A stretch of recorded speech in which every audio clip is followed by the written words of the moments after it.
संबंधित है। कल सुप्रीम कोर्ट का दोस्तों एक बड़ा महत्वपूर्ण डिसीजन सामने आता है और इस महत्वपूर्ण डिसीजन में दो बड़ी महत्वपूर्ण दोस्तों लाइन है कि 103वां जो संविधान संशोधन है सुप्रीम कोर्ट की तरफ से दोस्तों कहा गया है ये लीगल है, ये वैधानिक है, एकदम ठीक है। सुप्रीम कोर्ट में दोस्तों 5 जजों की बेंच बैठी थी, उसमें से 3 न्यायाधीशों ने तो कहा है कि एकदम ठीक है, पर भाई साहब 2 दोस्तों न्यायाधीश हैं उन्होंने कहा कि ये गलत है। उनकी बात भी दोस्तों हमें करनी चाहिए। आइए दोस्तों शुरुआत करते हैं। पहली बात दोस्तों नोट करना, सुप्रीम कोर्ट जो है क्या सर्वोच्च दोस्तों जो न्यायालय, ध्यान रखिए सर्वोच्च न्यायालय, अगर मैं बात करूं आपसे कि सुप्रीम कोर्ट में कितने दोस्तों न्यायाधीश होंगे, कितने दोस्तों इसके कार्यकाल होगा, कितना दोस्तों आपके वेतन होगा, ये सब कुछ जो है आर्टिकल नंबर 124 के अंदर लिखा हुआ है। सुप्रीम कोर्ट में दोस्तों नोट करना,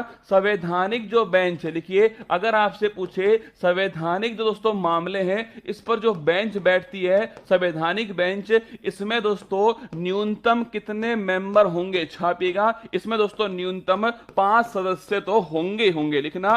5 से कम दोस्तों 5 से कम मेंबर है तो वह संवैधानिक दोस्तों बेंच जो है वो नहीं कहलाएगी। 5 से दोस्तों अधिक है या फिर 5 है, मिनिमम दोस्तों 5 है तो ध्यान रखिएगा वो संवैधानिक जो बेंच है वो कहलाने वाली है। अब दोस्तों हुआ क्या, एक दोस्तों आरक्षण जो है लिखना 103वां संविधान संशोधन है, 103वां संविधान संशोधन है 2000 दोस्तों 19 का, नोट कीजिएगा। और इस संविधान संशोधन के द्वारा दोस्तों आर्टिकल 15(6) ये जरूर लिखना, मोस्ट इंपोर्टेंट बनेगा भाई साहब। अभी डिसीजन आया दोस्तों, नोट कर लेना, आपकी परीक्षा में 100% छपने वाला सवाल है कि आर्टिकल 15(6) और दोस्तों लिखिएगा आर्टिकल 16(6) अगर आपसे पूछ ले कि 103वें संविधान संशोधन के द्वारा दोस्तों 2019 में कितने दोस्तों कौन से नए आर्टिकल जोड़े गए, लिखना आर्टिकल 15(6) दोस्तों और आर्टिकल 16(6) जो है इन दोनों को इसमें जोड़ा गया। और दोस्तों कहा गया कि आर्थिक रूप से दोस्तों कमजोर जो वर्ग है, लिखना आर्थिक रूप से कमजोर दोस्तों जो वर्ग हैं इनको लिखिएगा, आर्थिक रूप से कमजोर वर्ग को 10% दोस्तों जो आरक्षण है वो लिखना प्रवेश और नौकरी में, लिखिएगा प्रवेश और नौकरी में दोस्तों, प्रवेश और नौकरी में 10% जो आरक्षण है वो दिया जाएगा। तो कभी आपसे पूछ लेना कि भाई साहब 103वें संविधान संशोधन के द्वारा कौन से नए 2 आर्टिकल जोड़े गए, आर्टिकल 15(6) और आर्टिकल दोस्तों 16(6), इन दोनों को जोड़ा गया। अगर गुरुजी आपसे पूछे कि भाई इसमें दोस्तों क्या प्रावधान है, दोस्तों आर्थिक रूप से आरक्षण की जो बात है वो इसके अंदर की गई है और 10% दोस्तों आरक्षण जो है वो इसमें दिया जाएगा। अब सोचिए, अब मैं आपके सामने दोस्तों देखना जो डिसीजन दोस्तों सुप्रीम कोर्ट का आया, देखिएगा अगर दोस्तों पूछूं आपसे, सुप्रीम कोर्ट जो है दोस्तों देखिएगा सुप्रीम कोर्ट की 5 न्यायाधीश, मैंने आपसे कहा संवैधानिक दोस्तों बेंच बनेगी तो 5 तो मिनिमम होने वाले। सुप्रीम कोर्ट की 5 न्यायाधीशों की पीठ ने संविधान के 103वें संविधान संशोधन की वैधता को बरकरार रखा, जो प्रवेश और देखो प्रवेश और सरकारी नौकरियों में आर्थिक रूप से कमजोर वर्ग, इकोनॉमिकल वीकर सेक्शन के लिए 10% आरक्षण प्रदान करेगा।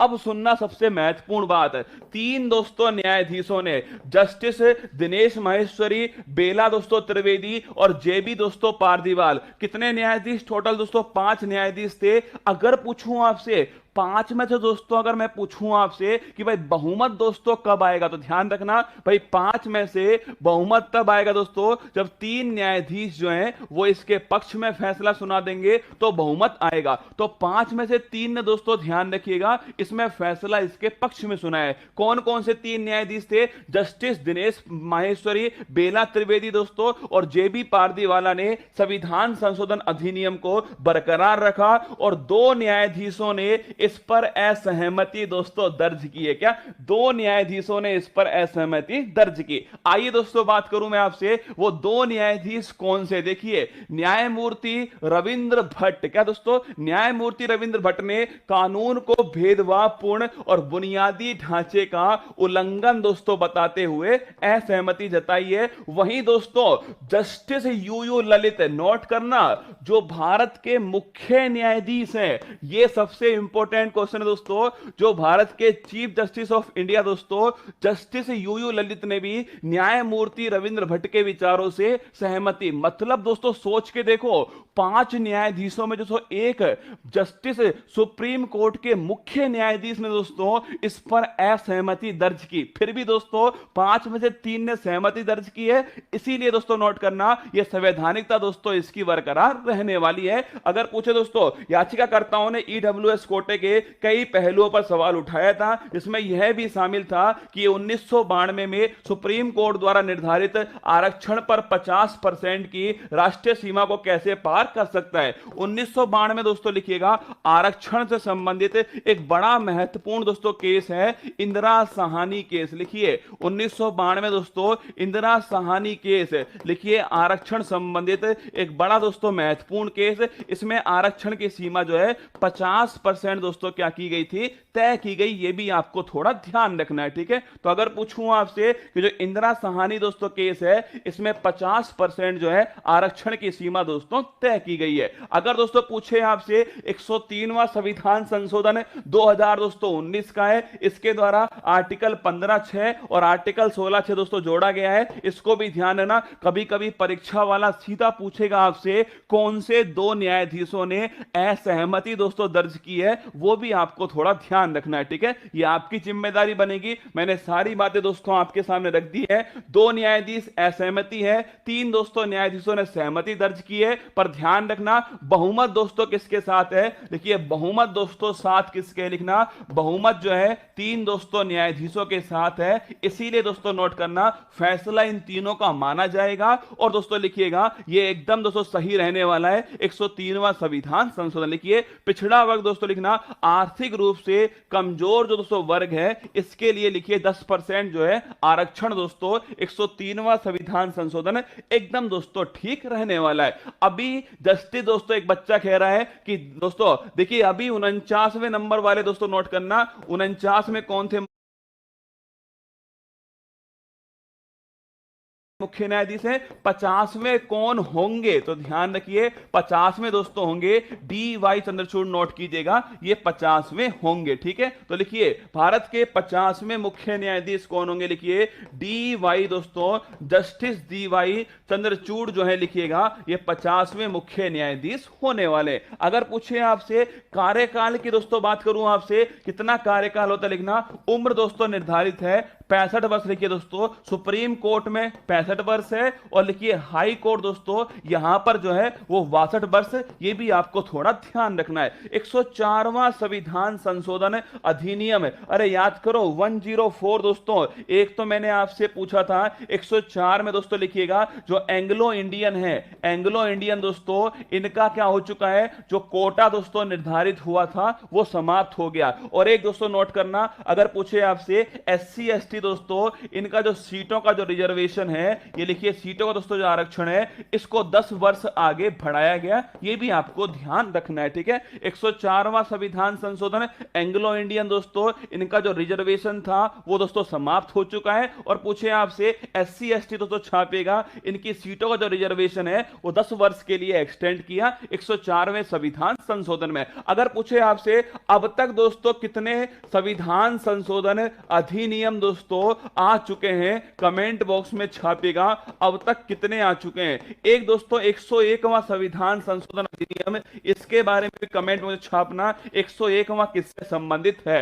इंदिरा साहनी बनाम भारत संघवाद किस दोस्तों वर्ष का है, 1992 में छापना। और आरक्षण की सीमा 50% दोस्तों तय करने वाला केस कौन सा है, इंदिरा साहनी केस है। आगे देखिएगा, क्या प्रस्तावना में संशोधन दोस्तों हो सकता है, लिखना बिल्कुल हो सकता है। कौन सा केस दोस्तों, केशवानंद भारती केस। लिखिए केशवानंद भारती केस में यह कहा गया कि प्रस्तावना में संशोधन हो सकता है। और नोट करना दोस्तों, एक बार संशोधन हो चुका है 42वां संविधान संशोधन 1976 के द्वारा। और प्रस्तावना में दोस्तों समाजवाद, पंथ निरपेक्ष, क्या समाजवाद, पंथ निरपेक्ष और अखंडता दोस्तों, इन 3 शब्दों को इसमें जोड़ा गया। तो अगर आपसे पूछे क्या प्रस्तावना में संशोधन हो सकता है, बिल्कुल दोस्तों हो सकता है। कौन सा केस है, केशवानंद भारती केस।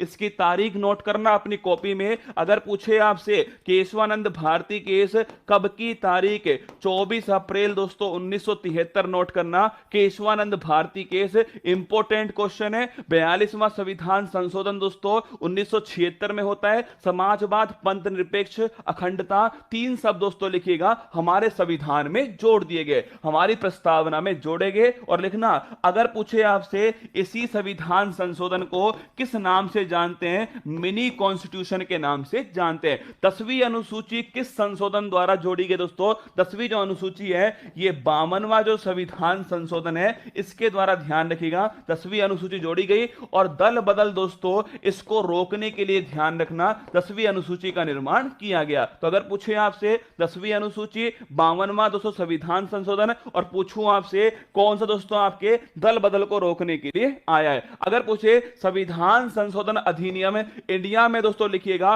केवल दोस्तों 105 जो है संविधान संशोधन इंडिया के संविधान में हुए हैं। और आर्टिकल पूछूं आपसे लिखना आर्टिकल दोस्तों 368 जो है यह संविधान संशोधन संबंधित है। आप में से कौन ये बताएगा कि संविधान संशोधन की जो प्रक्रिया है दोस्तों ये हमने किस देश से ली है, कमेंट बॉक्स में गोली की तरह छापना। 101वां संविधान संशोधन लिखना तो जीएसटी, अरे दोस्तों लिखिएगा जो आपके गुड्स एंड सर्विस टैक्स है, वस्तु और सेवा कर, ये 101वां संविधान संशोधन है। और कब से लागू होता है, 1 जुलाई दोस्तों 2017 जो है इससे लागू होता है। ध्यान रखिएगा जीएसटी इंडिया के अंदर लागू होता है। तो 1 जुलाई 2017 दोस्तों। और पूछे संविधान संशोधन हमने कौन से देश से लिए, साउथ अफ्रीका दोस्तों। मैंने कल भी कहा था आपसे सवाल का पोस्टमार्टम होगा आपके सामने, उसका जो स्टैटिक वाला पोर्शन है वो मैं आपको पूरा दोस्तों यहीं पर कराने वाला हूं। तो संविधान संशोधन आर्टिकल दोस्तों 368 है, साउथ अफ्रीका दोस्तों यहां से लिया गया। अगर पूछे भाग कौन सा है, यह भी बड़ा प्यारा सवाल दोस्तों, भाग लिखिएगा, भाग है दोस्तों 20वां भाग, ठीक है।